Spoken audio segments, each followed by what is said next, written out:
the Isdal Woman. November 29, 1970. A man hiking through Norway's Isdal Valley spots something in the rocks.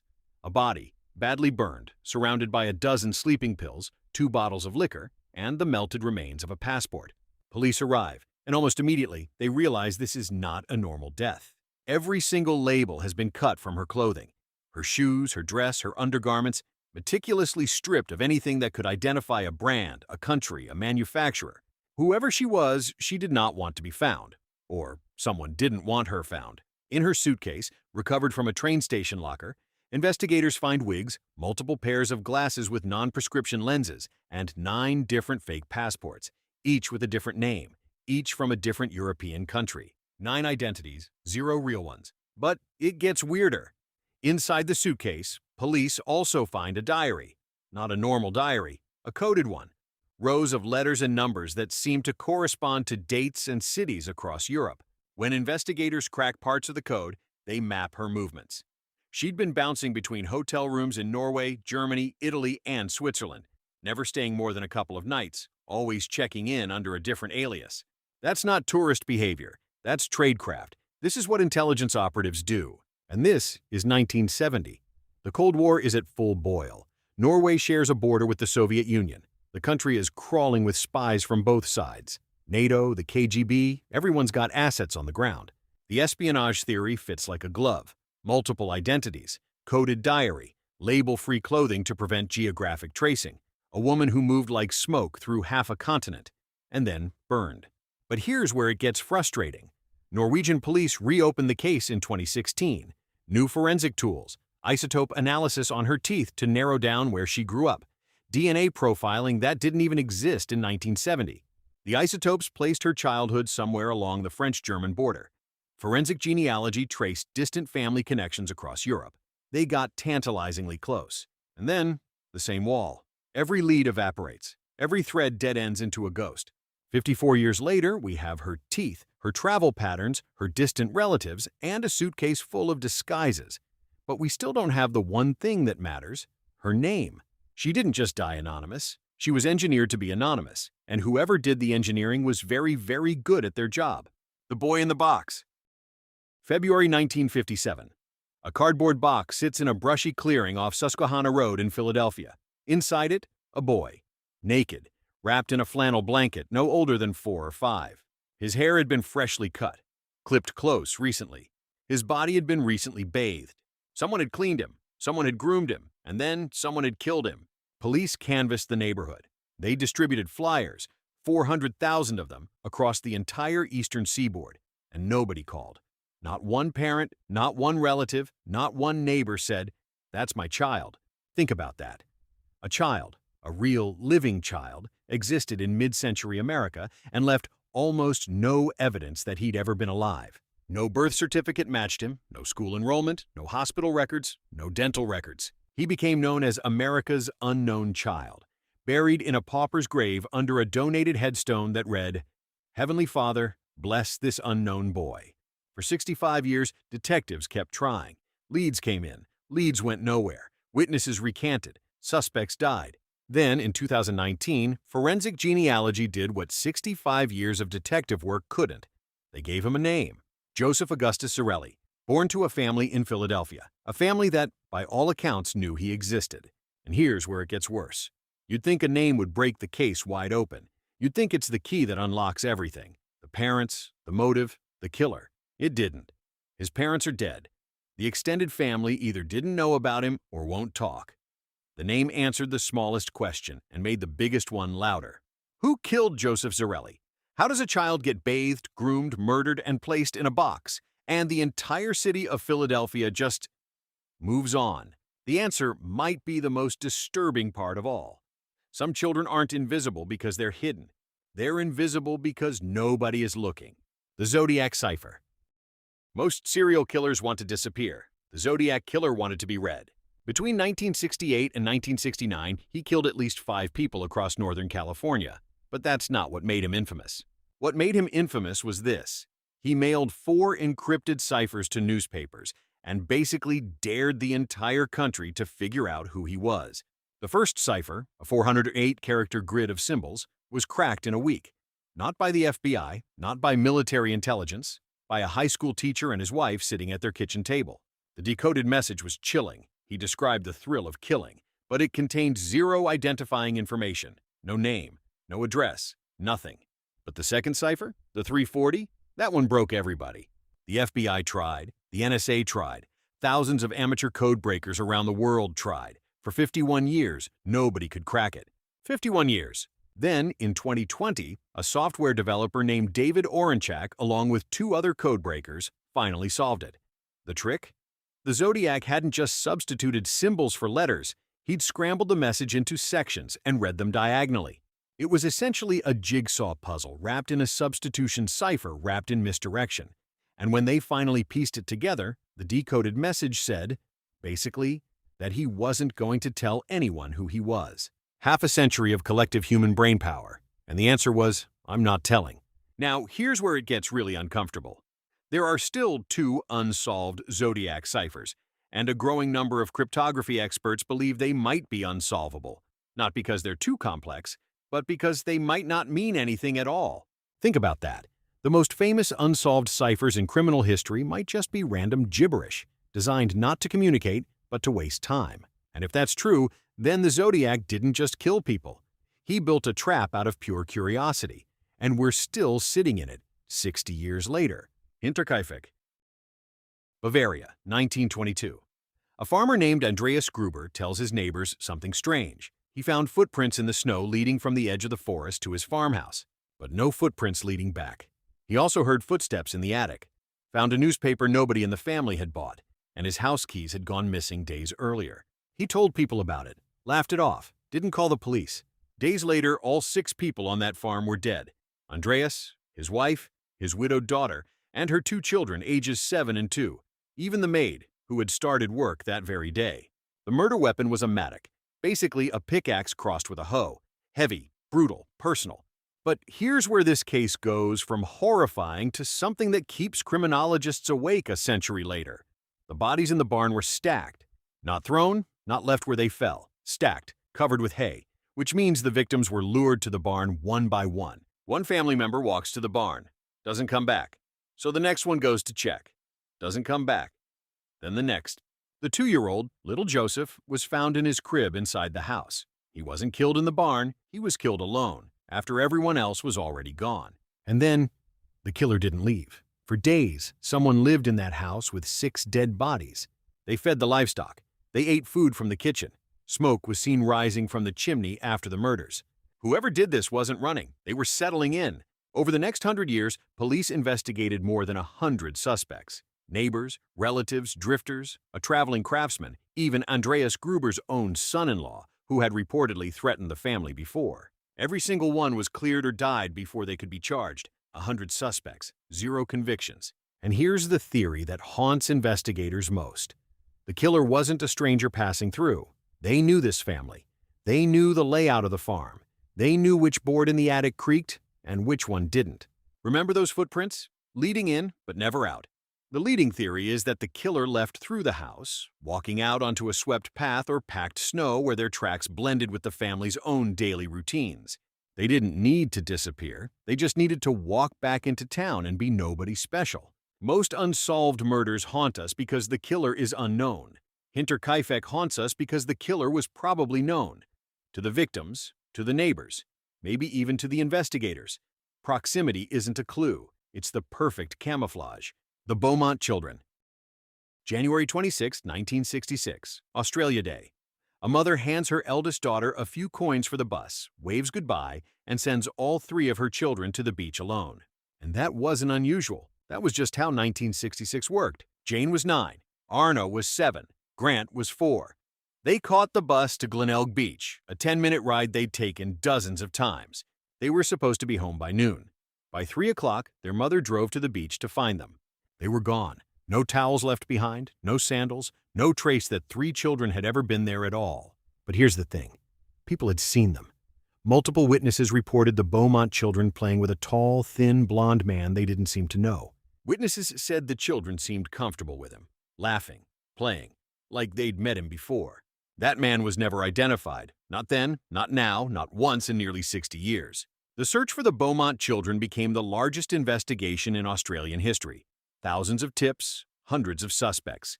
And then came the confessions, dozens of them, dying men claiming they knew what happened, inmates bartering information for reduced sentences, psychics pointing to random fields. Every single one led nowhere, and paradoxically, the avalanche of leads made the case harder to solve, not easier. Because when you have 1,000 leads, every single one needs to be investigated. Resources get spread thin, real clues get buried under noise. In 2018, investigators excavated a factory site in Adelaide that a suspect had been linked to. They dug for weeks. They found nothing. But the Beaumont case didn't just haunt investigators, it rewired an entire country. Before January 1966, Australian children roamed freely. Beaches, parks, neighborhoods, all unsupervised. After the Beaumonts, that era ended overnight. Parents stopped letting their kids walk to school. Stranger danger became a national reflex. 3 missing children changed the psychology of an entire generation. Remember those coins the mother placed in Jane's hand? That bus ride was the last normal thing their family ever experienced, and every Australian parent since has felt the ghost of that goodbye. The Tamam Shud Case. Remember the Isdal Woman? Labels cut from her clothes, fake passports, no identity? Now rewind 22 years earlier and move to the other side of the planet. December 1st, 1948, Somerton Beach, Adelaide, Australia. A man is found propped against a seawall, legs crossed, a half-smoked cigarette resting on his collar. He's wearing an expensive suit, polished shoes, clean-shaven. He looks like he sat down for a nap and just didn't wake up. But here's where it gets familiar. No wallet, no ID, and every single label had been removed from his clothing. Same playbook as the Isdal Woman, same erasure, same ghost, except this was 1948, 22 years before Norway's mystery even happened. Police searched him. No name, no documents, nothing useful, except one thing. A tiny scrap of paper rolled up tight, tucked inside a hidden pocket in his waistband. 2 words were printed on it, Tamam Shud, Persian. It means ended, or it is finished. The scrap had been torn from a very specific book, a rare New Zealand edition of the Rubaiyat of Omar Khayyam, a collection of Persian poetry about fate and mortality. And then, someone turned the book in. A man found it in the back seat of his unlocked car parked near the beach. Inside the back cover were 2 things that turned this from a strange death into an international obsession. First, a phone number. Second, 5 lines of seemingly random letters, a code that no intelligence agency, no cryptographer, no computer has ever been able to crack. The phone number belonged to a nurse named Jessica Thompson. When police showed her a plaster cast of the dead man's face, she nearly fainted. Then she composed herself, said she didn't recognize him, refused to say anything else for the rest of her life. But her son, a boy named Robin, had a very rare genetic trait, a specific dental condition shared by less than 2% of the population. The Somerton man had the exact same one. So, the dead man's phone number leads to a woman who claims she doesn't know him, but whose son looks like he could be his child. This isn't a mystery anymore. It's a cover story. And the espionage theory isn't just internet speculation. This was 1948, the exact moment the Cold War ignited. Adelaide was home to a weapons testing facility, and the Somerton man's autopsy revealed something bizarre. His organs showed signs of poisoning, but no identifiable poison was found. A well-dressed man with no name, a nurse who lied, a code nobody can read, a poison nobody can identify. This doesn't sound like a random death. It sounds like tradecraft. In 2021, 73 years after he died, the Somerton man's body was exhumed. DNA was extracted. Forensic genealogists began building a family tree. A researcher named Derek Abbott, who, in a twist that belongs in a novel, married Jessica Thompson's granddaughter, announced a probable identification. Carl Webb, an electrical engineer from Melbourne. But here's the thing.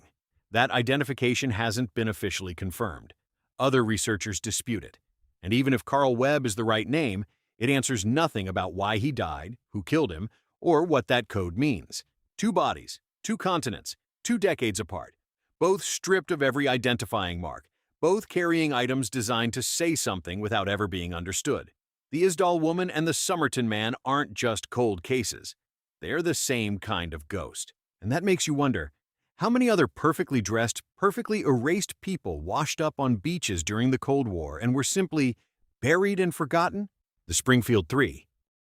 Every case we've covered so far has left something behind. A body, a cipher, footprints in the snow.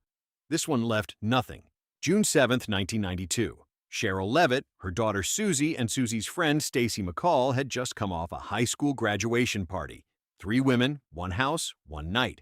By morning, all 3 were gone. No screams, no blood, no broken locks, no tire marks on the lawn. Their purses were still on the counter. Their cars were still in the driveway. The dog was still inside.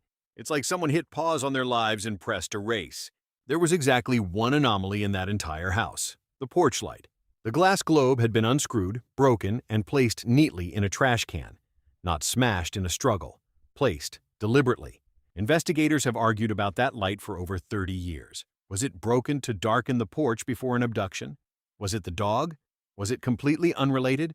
When you only have one clue, every theory fits. And that's the problem. Friends came by the house later that morning. The door was unlocked. They walked in, noticed the women were gone, and assumed they'd gone out for breakfast. They even cleaned up a message on the answering machine without listening to it. That deleted message might have been from the abductor. It might have been nothing. We will never know. Thousands of tips poured in over the years. Psychics called. Convicted killers confessed from prison.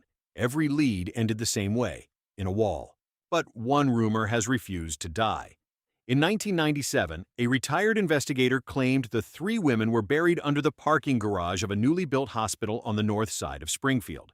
Ground-penetrating radar was brought in. It found anomalies consistent with human remains. And then, nothing happened. The garage was never excavated. Think about that. There might be 3 bodies under a parking garage in Missouri right now, and the legal and financial cost of tearing it up has, so far, outweighed the will to find out. Most cold cases stall because the evidence is contradictory. Witnesses say different things. Timelines don't match. Detectives chase competing theories in circles. The Springfield Three is the opposite. There's no contradictory evidence because there's no evidence at all. It's a void. And you can't investigate a void. 3 women walked into a house. They never walked out. And 32 years later, the house is still the last place anyone ever saw them alive. Sometimes the most terrifying crime scene is the one that looks completely normal. The Delphi Murders. Every case we've covered tonight has the same problem. Not enough evidence. The Delphi Murders have the opposite problem. They have the killer's face, they have his voice, and for 5 years it didn't matter. February 13, 2017, Delphi, Indiana, a town so small it has 1 stoplight. 2 teenage girls, Abby Williams and Libby German, head out for a hike on the Monon High Bridge Trail. It's a normal afternoon. They snap photos, they post on social media, and then Libby does something extraordinary. She starts recording video on her phone. The footage captures a figure walking toward them on the bridge. A man in jeans and a blue jacket, hands in his pockets, head slightly down. Then 3 words: "Down the hill." The girls were found murdered the next day, and police had something almost unheard of in a case like this: audio and video of the suspect, captured by the victim herself. Think about that. Remember the Zodiac? No face, no voice, just ciphers. Here, investigators had a face and a voice, and it still wasn't enough. The images were released to the public. Millions of people saw them. Tips flooded in, over 26,000 of them, and the case went absolutely nowhere. For 5 years, Delphi waited. The families waited. The entire true crime community dissected every pixel of that footage. And then, in October 2022, an arrest. Richard Allen, a pharmacy technician. He lived in Delphi. He'd lived there the entire time. Remember Hinterkaifeck? Footprints leading in, none leading out. The killer embedded in the community. Proximity, not anonymity. Here it is again. But then the case got stranger. Allen confessed. Multiple times.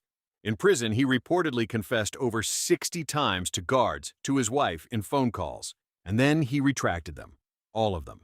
His defense argued the confessions were coerced, that Allen had been held in isolation, deteriorating mentally, and would have said anything to make it stop.